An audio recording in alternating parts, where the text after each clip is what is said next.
नाते नबी का दौर बड़े ही आबोताब के साथ चल रहा था, जो कि नाते नबी और हम्द में बड़ा गहरा रब्त और ताल्लुक है। उसी तरह मुकर्रिर और शायर में जो रब्त और ताल्लुक है वो भी बेनज़ीर और लाजवाब है, क्योंकि जहाँ नाते नबी की हैसियत एक गुलजार की है तो वहीं तकरीर की हस्ब मुर्गेजार की है।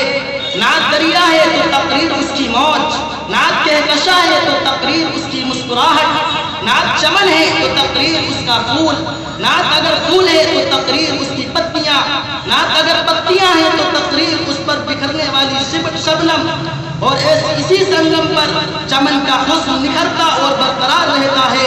लिहाजा उस मुस्तहकम रिश्ते को बरकरार रखते हुए बयान व खिताबत के लिए एक छोटे से मुकर्रिर को दावत देता हूँ, जिससे मेरी मुराद मोहम्मद कामरान है।